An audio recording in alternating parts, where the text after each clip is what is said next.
full of life. Chapter 7. What are you talking about? A few weeks ago, I heard a disturbing story on the news. Equally disturbing was the cavalier manner in which it was reported on the radio. It was about a woman who went into labor at a nightclub. She gave birth in the bathroom and then suffocated the baby and hid the baby in the toilet tank. Afterwards, she smoked a cigarette and then returned to the bar as if nothing happened. The next morning, the baby was found by a maintenance worker. The indifference expressed by the reporter telling the story left an unsettled feeling in my stomach. There was a callousness to her voice, which was void of compassion and even normal emotion. Her tone seemed to imply that if a mother finds a baby to be an inconvenience, she can simply just get rid of him. It made me wonder if the reporter understood the gravity of the situation. Is this what 40 years of abortion on demand have done to us? Has our country lost its sensitivity to the sacredness of life? Perhaps. If our land allows a mother to kill her own child, then why wouldn't life become so cheap?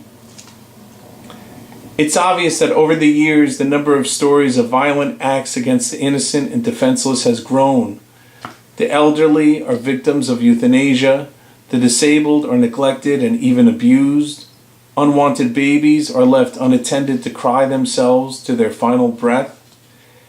Now it seems that when these horribly sad stories hit the airwaves, many people, like the reporter, are just desensitized to such tragedies. What has numbed so many Americans to the atrocities that lie before us? Have we gotten so accustomed to the killings that we accept them as part of the American landscape? Do we excuse ourselves by simply saying, "That does not involve me"? There are many answers to these questions, but I think in large part, the media has been responsible for this desensitization. They've done it by shifting our attention on matters. The important or even grave issues they downplay as if they are trivial. Then they place an ever-increasing importance on silly matters that are largely from the entertainment industry. Just put on the television or the radio and you'll see this demonstrated as people talk passionately about some sports or entertainment star. Turn the AM dial on the radio and you'll hear people discussing their favorite player or team with so much fervor that they might even start yelling or hang up the phone out of anger. On television, it's the Hollywood celebrities.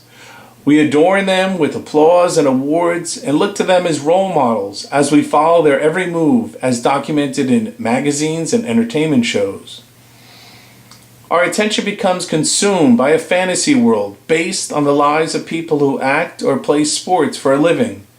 And this escape is at the expense of the real matters, which aren't always easy to look at but nevertheless demand our attention. It was my 10-year-old niece who brought this home to me. One day, she was watching how baseball fans on television reacted to a home run. In her eyes, she saw their response as an overreaction. With the pure innocence and wisdom, she stated, "Big deal. He hit a ball with a bat. How silly. Everybody gets so excited over that?" When she said this, she unknowingly made me rethink my own passions. As I looked in the mirror, I had to ask myself, am I as passionate in life about important issues as I am about this team? Were my values in the right order? Her comment caused me to take inventory of what was important to me. And I think this is something we all must do as we confront a society where the lives of those in Hollywood grow in importance, while the lives of the vulnerable and innocent are increasingly discounted. We must put what is important in the forefront again. We must remind people the atrocity of 4,000 abortions which occur in our own country each day. We must offer help and support to a pregnant mother. This will help bring the sanctity of life back to the forefront of our discussions, both in our own house and the White House. Let's get busy talking about what matters so that our words can lead us to action. And in this way, our actions will lead us to the saving of innocent human lives.